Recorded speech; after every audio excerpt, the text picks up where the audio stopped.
Hari ini saya akan tunjukkan kepada anda sebuah misteri, drama, filem sci-fi dari 2016 bertajuk Istimewa Tengah Malam. Anjing penjelmaan semula mencari manusianya setiap masa Lucas dan Roy menonton siaran TV tentang diri mereka di sebuah hotel. Lucas telah meletakkan pita pelekat pada lubang intipan di pintu dan mereka telah merakam semua tingkap dengan kadbord.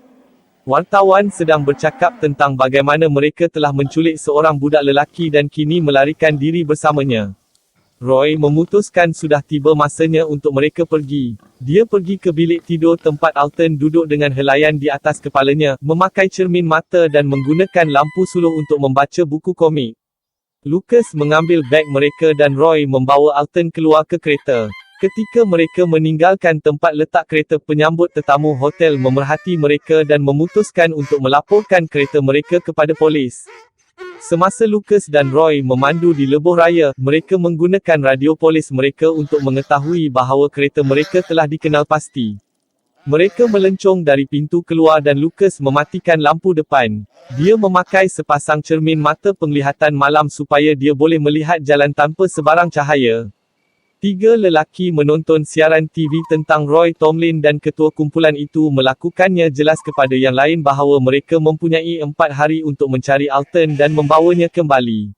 Lelaki yang bertanggungjawab pergi dan melangkah ke bilik sebelah. Dia mengambil tempat di belakang podium dan berucap, "Sila like dan subscribe channel kami. Terima kasih." Kepada orang ramai kira-kira 200 orang duduk di bangku. Dia membacakan kitab ganjil berdasarkan tarikh dan nombor. Di luar, ejen FBI berkumpul di sekitar bangunan, kebanyakan mereka bersenjata.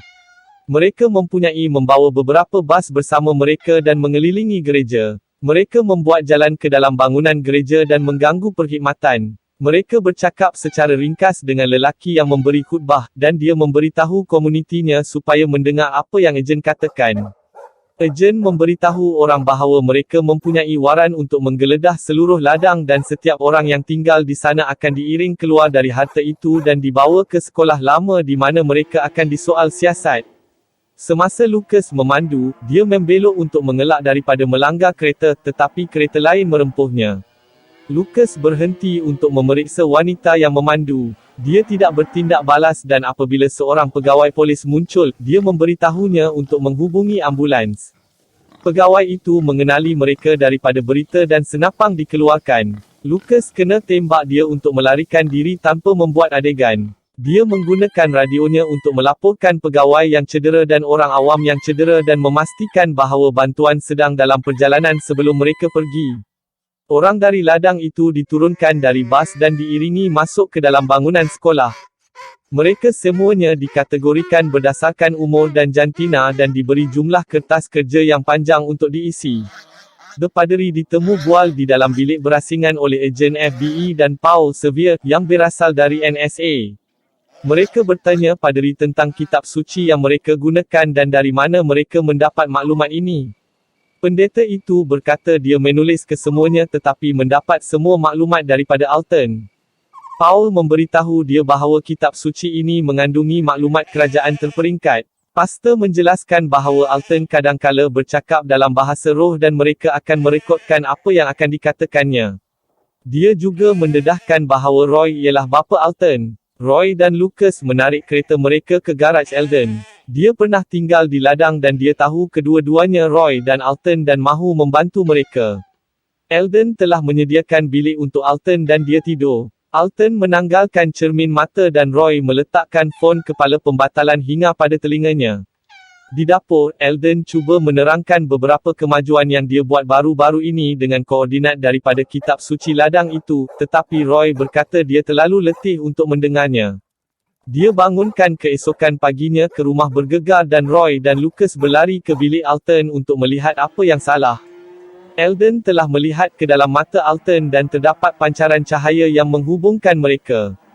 Bilik bermula untuk runtuh dan Roy memukul kepala Eldon dengan lampu. Cahaya matahari menyebabkan Alton's matanya berkelip tidak terkawal supaya Roy cepat membawanya ke dalam bayang-bayang dan menenangkannya. Paul menemu bual beberapa ahli ladang untuk cuba mendapatkan pemahaman yang lebih baik tentang mereka persatuan dengan Alton. Paul mengetahui bahawa Alton entah bagaimana boleh menunjukkan kepada mereka penglihatan dan membuat mereka berasa dengan tenang dengan memancarkan pancaran cahaya dari matanya. Alton pernah menyebabkan barang pecah dan ia menjadi lebih teruk apabila usianya meningkat. Akhirnya mereka membiarkan dia tidur pada siang hari dan berjaga pada waktu malam yang menjinakkan kuasanya, jadi mereka mengalihkan perkhidmatan mereka ke petang. Orang yang ditemu bual Paul memberitahunya bahawa Jumaat, 6 Mac akan menjadi hari penghakiman mereka dan semuanya akan baik-baik saja selagi mereka mempunyai Alton sebelum itu. Ejen memutuskan untuk memendekkan temu duga dan mengemas semua orang kembali ke dalam bas dan bawa mereka kembali ke ladang. Dua daripada lelaki itu, Doak dan Levi, segera berlari kembali ladang dan dapatkan beg sandang dari petak rahsia di salah satu bangunan. Mereka menaiki truk pikap dan memandu pergi. Roy dan Lucas bersiap sedia untuk meninggalkan rumah Eldon, dan Roy merenung menembak Eldon sebelum mengambilnya vannya. Semasa memandu, Lucas menunjukkan bahawa Alton kelihatan lebih lemah, tetapi Roy meyakinkannya bahawa dia baik-baik saja. Alton mula bercakap dalam bahasa Sepanyol dan apabila mereka menghidupkan radio, mereka sedar dia bercakap perkataan yang sama seperti salah seorang hos rancangan itu.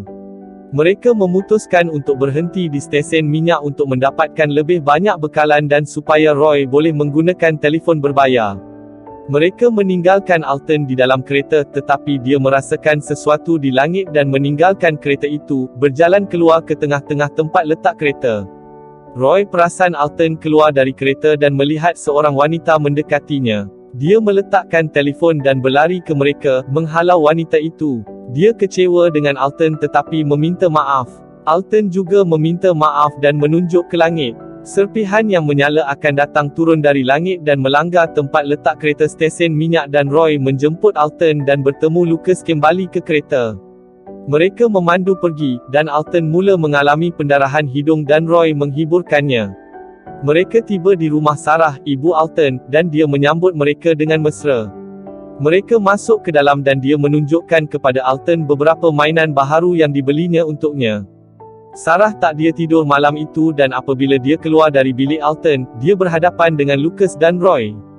Mereka bercakap tentang bagaimana Alton semakin lemah dan Lucas ingin membawanya ke hospital tetapi Roy menegaskan bahawa mereka perlu sampai ke lokasi bersamanya dalam masa 3 hari dan Sarah bersetuju dengan Roy. Doak dan Levi duduk di dalam truk menonton sebuah rumah. Mereka menyediakan senjata dan barang bergolek pita pelekat di dalam poket mereka.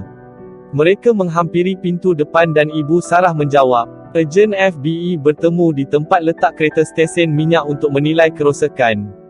Paul diberitahu bahawa satelit tentera yang telah diprogramkan untuk mengesan nuklear peristiwa ditarik keluar dari orbit dan serpihan jatuh di tempat letak kereta. Lucas menarik van yang mereka ambil dari rumah Eldon ke belakang dan Sarah bercakap dengannya tentang masa lalunya. Dia memberitahunya bahawa dia bukan dari ladang, bahawa dia adalah kawan zaman kanak-kanak Roy sehingga ibu bapanya berpindah dia ke ladang. Dia tidak pernah mendengar khabar daripada Roy sehingga baru-baru ini dia muncul bersama Alton di depan pintu rumahnya dan meminta pertolongannya. Roy menyuruh Alton menunjukkan kepada Lucas penglihatan untuk meyakinkannya supaya membantu mereka. Mereka semua masuk ke dalam kereta Sarah dan meninggalkan rumah. Semasa di jalan raya, Sarah bertanya kepada Alton tentang apa yang berlaku di stesen minyak.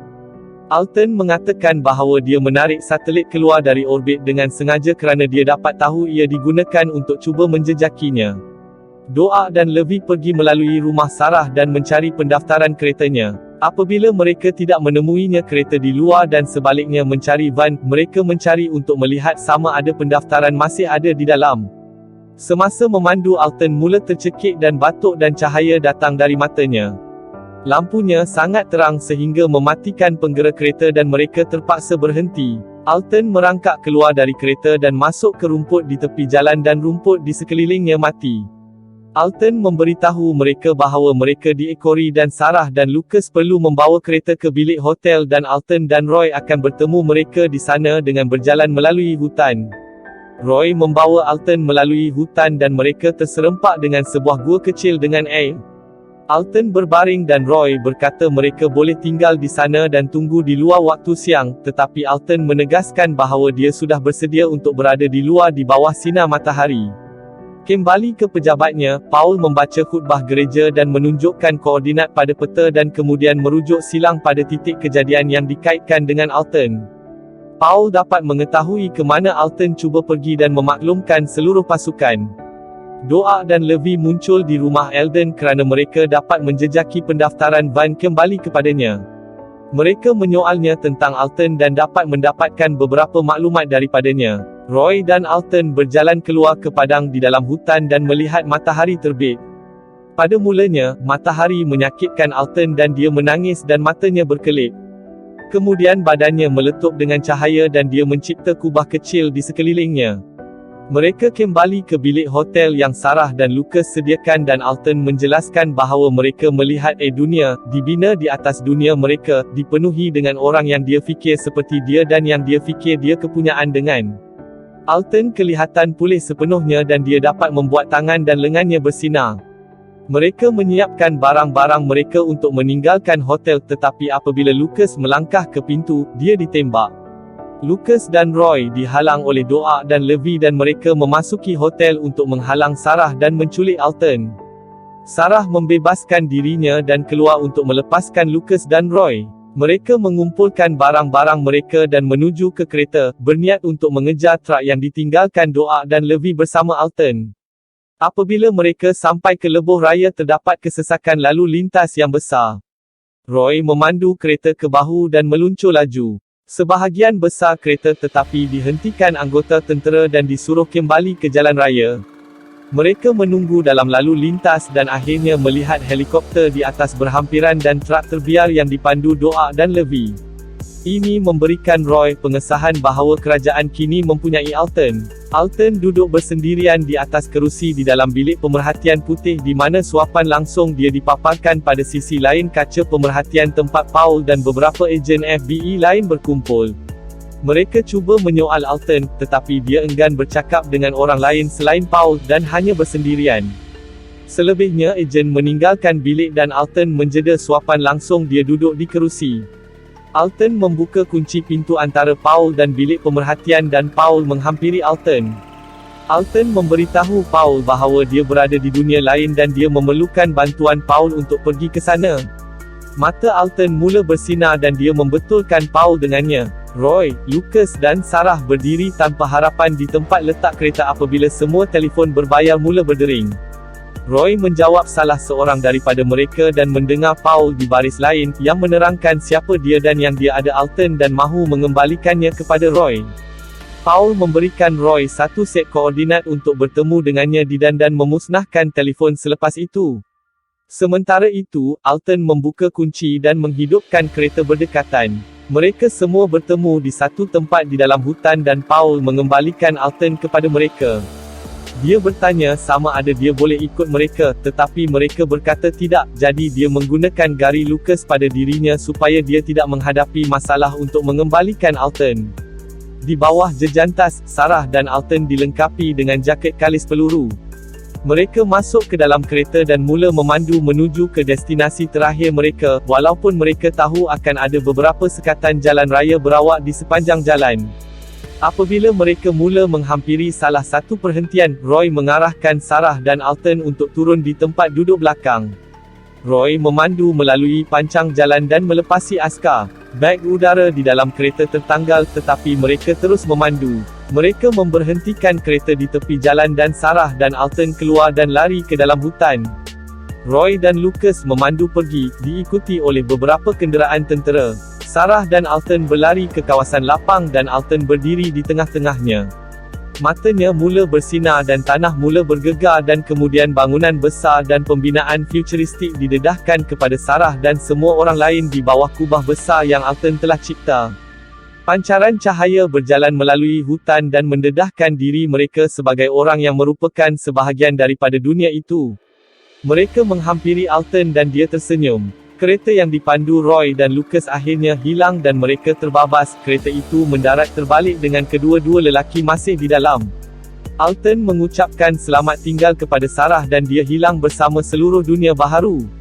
Askar menghampiri kenderaan yang terbalik dan menangkap Roy dan Lucas. Ejen menemu bual Lucas tentang lokasi Sarah dan Alton, tetapi dia memberitahu mereka bahawa dia tidak tahu. Ejen berasa kecewa dan menghantar Paul untuk bercakap dengannya dan sebaliknya mereka berpura-pura tidak mengenali antara satu sama lain. Sarah menggunting rambutnya di bilik air stesen minyak dan menukar pakaiannya. Roy akhirnya dipenjarakan dengan wayar dilekatkan pada kepalanya. Semasa dia melihat ke halaman, matanya mula bersinar. Tamat. Terima kasih kerana menonton. Langgan jika anda ingin melihat lebih banyak video seperti ini. Sokongan anda sangat diperlukan untuk channel ini terus beroperasi. Sila layari peti deskripsi channel ini untuk beri sokongan anda. Sila like dan subscribe channel kami. Selamat menonton.